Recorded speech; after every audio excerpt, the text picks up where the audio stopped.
Lifetime has come along and really given energy to this type of racing. So the Grand Prix, the idea was let's bring together 6 of the events that we own and produce at Lifetime. In the men's field, the mountain bikers showed up to Sea Otter. Keegan Swenson taking first place, Russell Finsterwald came in second, and Alex Wild for third. Overall, I think the mountain bikers might have a slight edge over the gravel racers because we all have good technical skill, and that's hard to, it's hard to train that. You get to Unbound, you're where there's more of a pack dynamic and a mental skill set around how to maneuver over long endurance, and that's something that road racing teaches you. Race number 2 is here. This is one of the most highly anticipated events of the year, the Lifetime Unbound Gravel presented by Kraft. How will the mountain bikers perform at the gravel races? This is a chance for gravel riders to take top points to balance out the overall standings.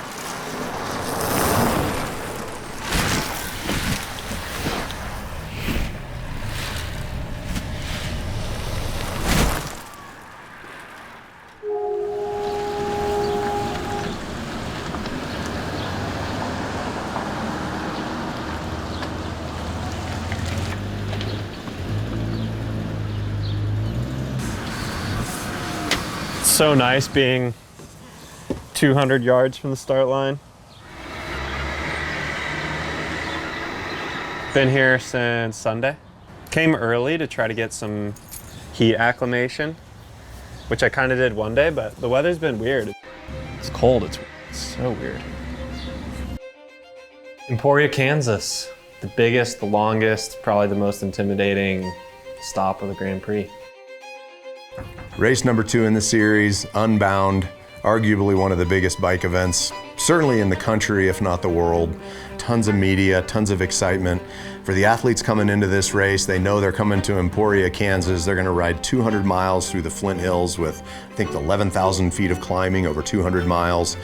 Notorious for just hellacious conditions, between flint rock that just rips tires apart to rainy conditions that can create mud and just bog them down. They can walk for miles. All kinds of variables that can impact that race. I try not to stress too much about the weather, especially in this part of the country. It can just change so fast. They've probably got a little bit of anxiety coming off of Sea Otter, where they may or may not have scored some decent points. I think we're already, unfortunately, starting to get an idea of just how volatile this overall is going to be in terms of setbacks for people.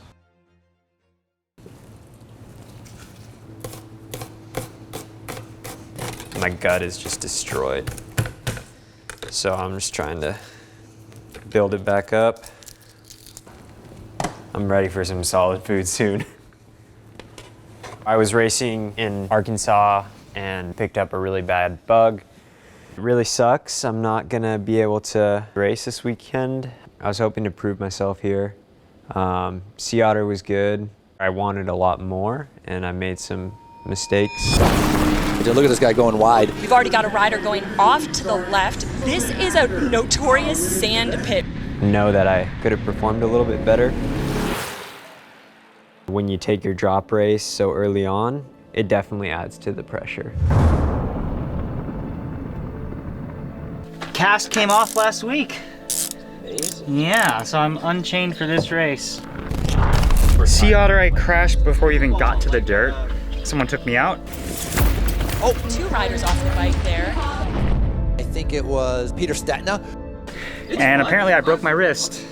And knowing that, you know, I might not be able to attend all these races due to the impending birth of my children, I decided to pedal it out. I have experience with this race. Been second and third. There's 1 spot missing on the podium for me.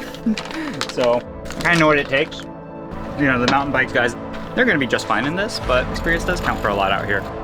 Every one of the riders are fierce competitors, and I think not being on the podium is probably a bigger motivator than getting up on the podium. Having to watch their competitors that got on the podium at Sea Otter is going to be a big, big motivator for Unbound. You racing tomorrow? I'm not, but my son is. What's he doing? 150? Very cool. Yeah. So last year I flatted 8 times. I didn't think that was possible in 200 miles, but they'd also never done 200 miles. Every time I came into a feed zone, they would laugh because I'd have more and more plugs in my tires, and it looked stupider and stupider, but I survived. Definitely nervous, but also I think I've learned that you can only race your bike to the amount of luck you have sometimes. This event's awesome. I mean, last year was my first year, and it's so cool to almost have that traveling circus meet up and say hi, and even like the Life Time Grand Prix has encompassed that community. That's the point of cycling, right? The community involved around the race. Well, my first impression, I've been here for 10 minutes. It's awesome, I love it. People like bikes a lot, that's for sure. A lot of bikes. I'm participating in the 200 miler. I'm a little nervous, but it seems like it's gonna be a really fun race. I feel good. Excitement. I feel good. Excitement. Everybody's just anticipation. The 50% chance of rain. Yeah, it looks like rain, but I mean, what can you do? Still excited, yep. What differentiates racing in the United States now from racing in Europe is, in Europe, it is just professionals racing. And here in the US, most of the events that are out there, especially gravel and mountain bike races, they're mass participation events. I'm okay with it raining, and I'm okay with it being a little cooler than it is today. I'm here to have some fun and do my thing. There's good luck to all the riders. Yep, then pray for me. I think it breaks down the barriers. People are on their bikes riding along with those professional athletes. Look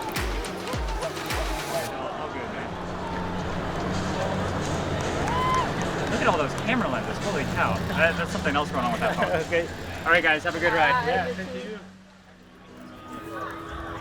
The rest of us made a pact. I know, I didn't get on that email, but apparently I'm a fucking... That's your excuse. I'm not enough of a threat. So when Pete rips into me, I'm like, sorry dude, I didn't get the email. It's such a good line too. Dude, it is. I was not communicated with. I guess I'm not seen as a threat, dude, so... Pete seemed like he was a little bit stressed about the whole aero bar thing. He'd sent out this email and trying to get everyone to agree to not use aero bars. Guess what? I care a lot about Unbound, and I don't want to lose it. In mass start events like this, traditionally aero bars don't show up.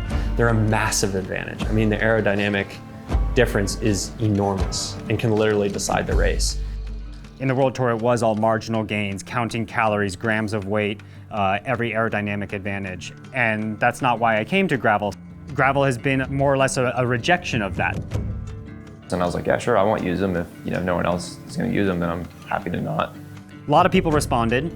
Some other people didn't respond and just said, to hell with y'all, I'm going to do what I want anyway, and maybe I can have an advantage by running the aero bars. A few of the guys, the Dutch riders, and a couple others said they weren't going to take their aero bars off. If one brick crumbles, the whole wall will fall. So I kind of made the compromise and put on the little guys, which in my opinion aren't aero bars. As long as it's a race and a career-defining race, then people are going to do anything and everything to win. I don't know. That's what I'm using, and that's it. Create your own plan, stick to your own plan. If you're use it because you want to use it, in a way you kind of, if you start doubting your own equipment, then you just start second guessing everything.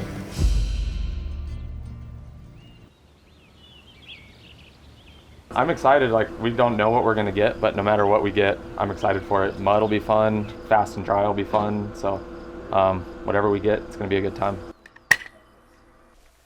We're gonna head out and ride about 2 hours of the course, starting around mile 50 or 60 or so, and just head south from there. Yeah, I'm pretty stoked for this race. Unbound's one I've never done it, and it's one I've kind of been eyeing the last year or so, and I was pretty stoked to see it was part of the Life Time Grand Prix, and it's a big one. The goal is always to win. Keegan and I are really good friends, but I go into every race trying to beat him. He's one hell of an athlete. All eyes on Keegan in a way. Yeah, I'm sure I'll be one of the ones people are watching out there. But you gotta try and just put the pressure aside and just take each race as its own, We have a plan to sort of work together in some capacity out there, but in the back of my mind, I'm always thinking, well, how am I gonna beat Keegan? Going to Unbound with number one plate is definitely a little bit stressful, but I think I race better with a little bit of pressure.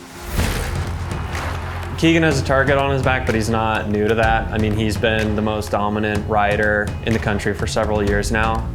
That said, he's never done Unbound, and experience matters. I mean, I've done some long events, but I've never done a gravel race this long. I think it'd be cool. There's been a lot of talk like, oh, the mountain bikers can't race 10 hours, so we want to prove a point, and not just us, all the mountain bikers. I think when it comes down to it, we are as strong as those World Tour athletes, and I think we can prove that Saturday. So I think it's going to rain, and it's going to be awesome.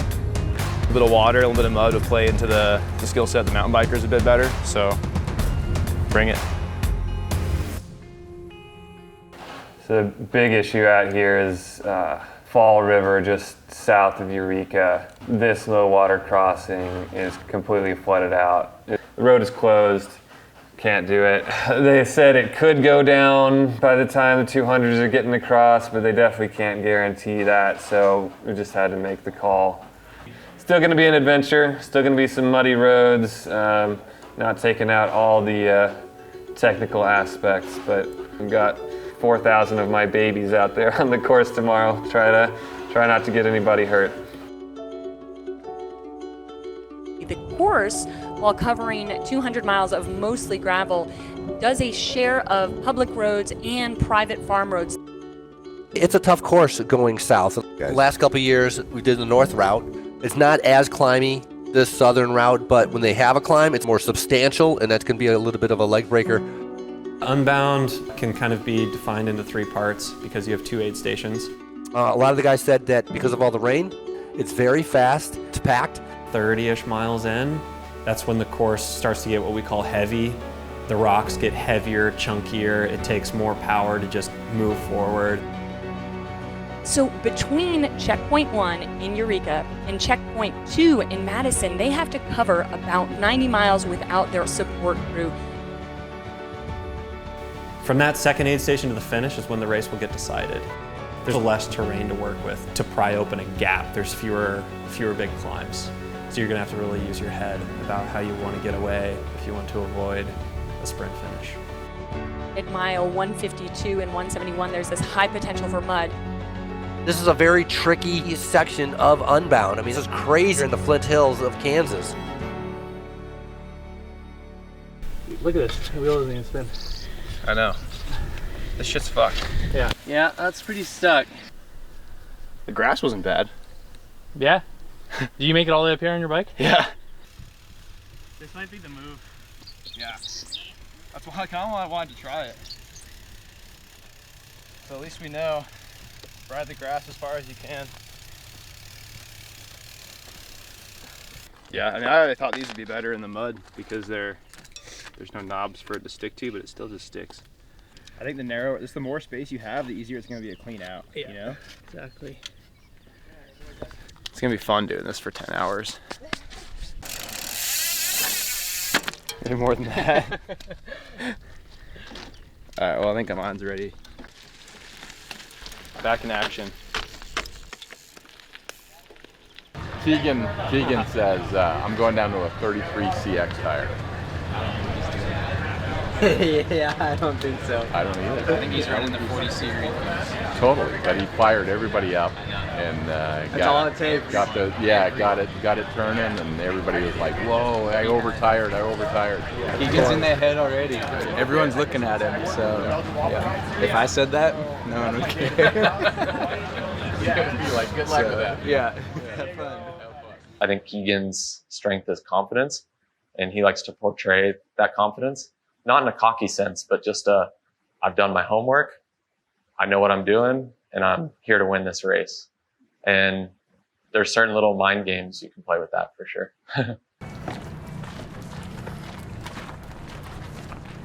Keegan and Russell, they see that some guys like, Pete maybe, you can kind of get in their head a little bit. And so I think sometimes they put some things out on social media. I think it's less for a competitive advantage and more just because they get a kick out of it. It's part of the game, They're like, oh, well, Keegan's using slicks. Maybe I should run slicks. I don't know, maybe they'll get in their heads.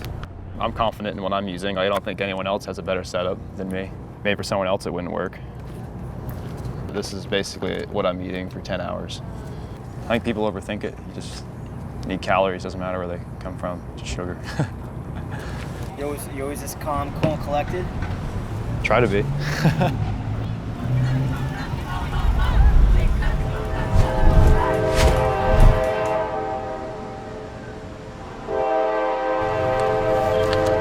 dark 30 in Emporia, getting ready to start the 200 miles of Unbound.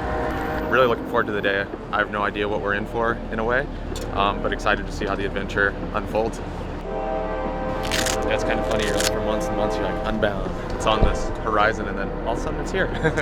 It's like Christmas.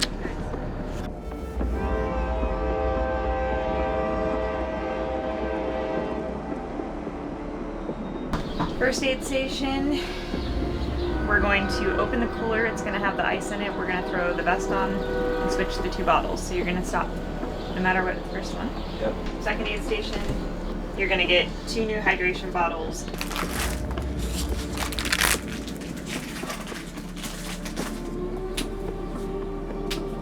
See y'all at the start line.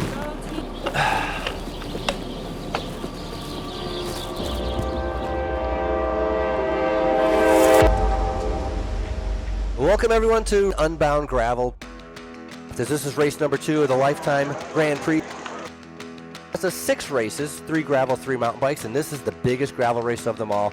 The longest race of the series. This is the Queen stage, the granddaddy of them all. Gravel fans, are we ready?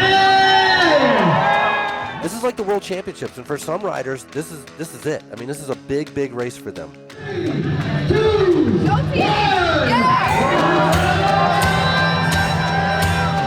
There was a lot of excitement heading into today's race, a lot of discussion about equipment, tire choice.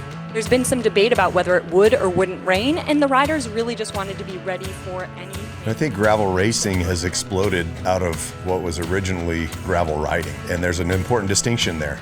Founded in 2006, and the first race was only about 34 riders. Now over 4,000 riders come here to be able to challenge on the roads here and around Emporia, Kansas. Unbound started with people getting together and going for a 200-mile ride, and Chris Scogan up in Minnesota putting on his event. But I think gravel racing grew out of grassroots gravel bike riding. People wanting to just get away from cars on pavement and put a little thicker tire on and go explore and be a little bit more adventurous. And I think it's just kind of evolved from that. Emporia, Kansas is definitely the heart of gravel, a small town here in eastern Kansas, the Flint Hills. The spirit of gravel. You know, I think mountain bikers are kind of like, so what is the spirit of gravel? For the people who jest, there is a spirit of gravel. It's what drew me to this. The course does a share of public roads and private farm roads that some of the cars can't even travel on. It was people who are racing bikes rather than bike racers that happen to be human, right? And the World Tour became so robotic. And it was refreshing. But there's been a flip of a switch in gravel recently, this win-at-all-cost mentality. Mile 41, we're still a big group of about 50 or 60. I want to win every race I sign up for, line up for, and I think I know I can, so I think that's the difference too, is I know I can win this race if I do everything right. Peter Stedna, you're my hero! Move up, block red! I think we're 44 miles in. Pretty big group. They've really ramped up the pace. They're coming up Texaco Hill. It's deep, punchy. You can see a large group starting to separate themselves off the front here. I see what's happening in gravel, and let's admit, I'm part of the group that's leading the change, but I think it's a natural evolution. It's becoming a means of staying healthy, staying fit, some pros being able to make a living at it, and I think there's just so much more opportunity out there.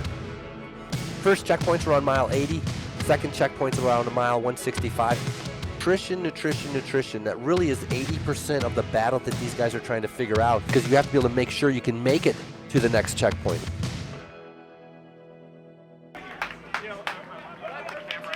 Mile 57, 20 in the lead group, and Payson is in there. Yes. So, coming So soon. 2 miles out, no rear wheel change. They're supposed to be here sometime in the next 5 or 6 minutes, but we'll see. That first aid station, that's a very stressful point because some people will race through the aid station as fast as they possibly can and forego lubing their chains, checking tire pressure, all that sort of thing. Yo, Russell! Right here, right here.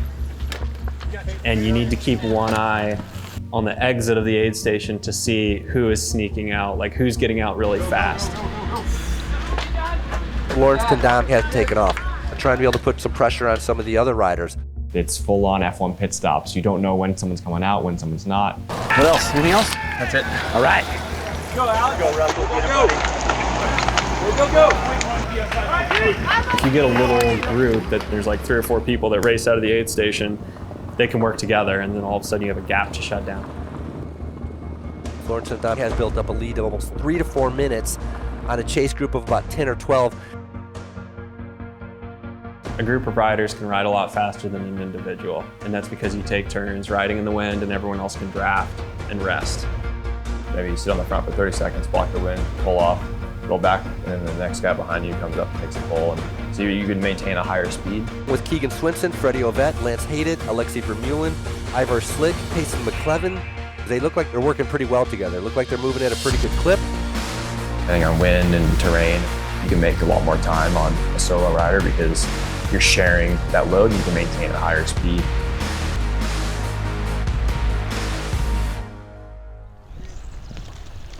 Come on, Lawrence. Come on. Let's go. Come on, Lawrence. Let's go. Come on. Lawrence Tendam's out front. I think Matteo must have punctured, so he's kind of just stuck out there solo, just floating. All right, Freddie. What's the gap? Come on, Alex. Couple minutes. Yes, go, Peter. Got it. 2 minutes to a group of about 12 riders. So we'll see what he does. He's one of the dudes that is definitely dangerous off the front. Sometimes, you see guys taking these flyers early on, but I think in a race like Unbound, it's so long, I think everyone's pretty scared of it, to be honest, so no one wants to really be out there alone. It just is a straight suicide move. There's no way it's gonna work. Tendam is still solo the 100 miles before the finish, and so that's going to be a pretty impressive effort if he is able to pull that off. It's a bit of a strategy. It's a numbers game. It's like you can't catch him too fast because sometimes you want him to dangle a little bit, so you kind of like work together and okay, we'll let him dangle for a minute, let him burn out, and then we'll slowly bring him back, and you just hope they kind of blow up. While Lawrence Tendam was off the front solo, from these images it looks like we have a group of 5 in the front. Peter Stetna's in the front, Keegan Swinson is in the front group, Ivar Slick, Ian Boswell, and Alexei Vermeulen. It sounded like Lawrence Tendam. Something happened to him. He was chasing about a minute back.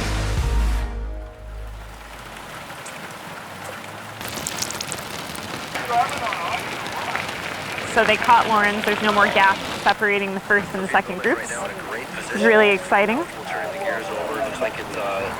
It's amazing the difference in weather. Started about 60 degrees this morning. We talked about when them going out, but right now it is pouring out there. It's going to be interesting to see how the weather is going to affect the finish coming in. All right. You got it, Pete. You got it, buddy. Good, Pete.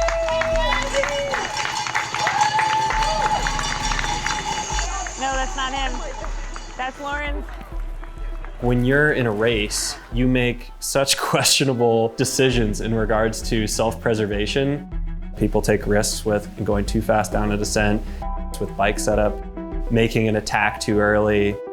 We are back with this lead group. So that's Slick on the back. Vermeulen's just in front of him, and then Keegan and Boswell. One rider who I'm really kind of scratching my head about right now is Pete Stetna. I flopped. I mean, I tried my hardest. I gave it everything. I didn't see him at all, and so I'm not sure where he has been. I entered the second checkpoint 2 hours to go in the front group of 5, but I was like hallucinating. And the body just shut down after that. I mean, stress is a huge part of bike racing. I think if you learn how to manage it, then you're gonna be better off. If you let every little thing get in your head, you're just gonna crack. This race is getting interesting. When we get to mile 153, that's a big road that's circled in red for a lot of people because that road is just going to be pure mud. And the rain just takes it to a whole nother level. Like, it's already a hard event. It's long, it's like rough, it's just brutal. You're having a hard time eating and drinking and all that already. Then you throw like just pounding rain in the mix, and it makes everything harder.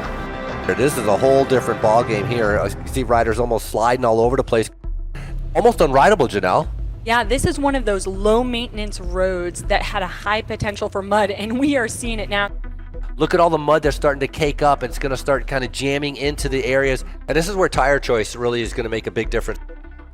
It's just so damn long that everybody, the race winner included, goes through very high highs and very low lows. And it kind of depends on when those lows happen, at what point in the race.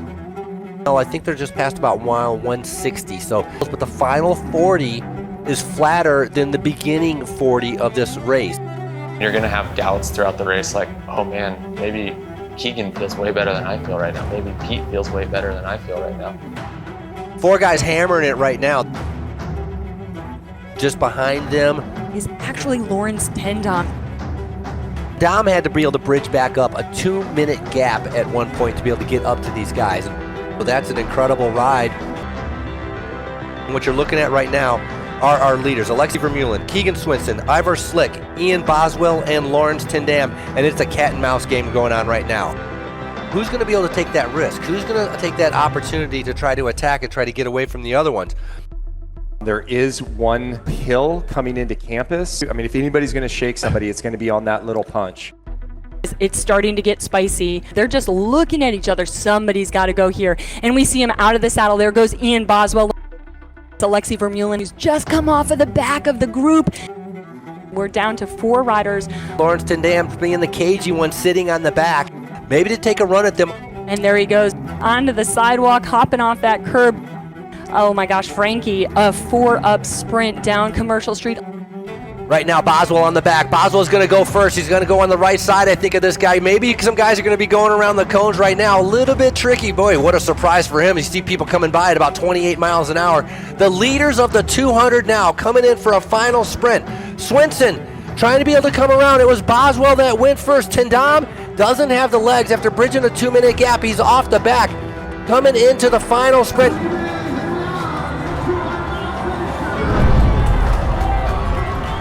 Riding Unbound for the very first time, Ivar Slick has won.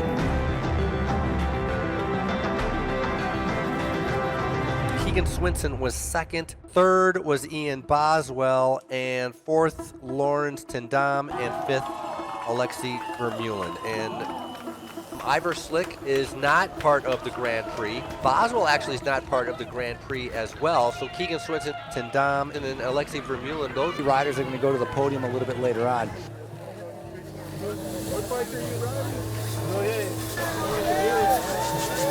Yeah! No, I'm clean again.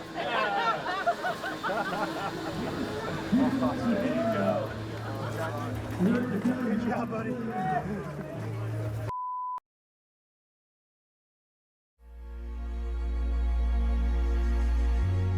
Poor Keegan. That dude was the strongest today. He was an absolute hero out there. Just picking up the slack all day. Got so many freeloaders in that group. It's why we weren't bringing Lawrence back. People wouldn't rotate through. He would just pick up the slack. He's a good dude. Happy for Ivar because he's a nice guy, but he was not the strongest today. He just sat on the wheels a lot. But that's racing.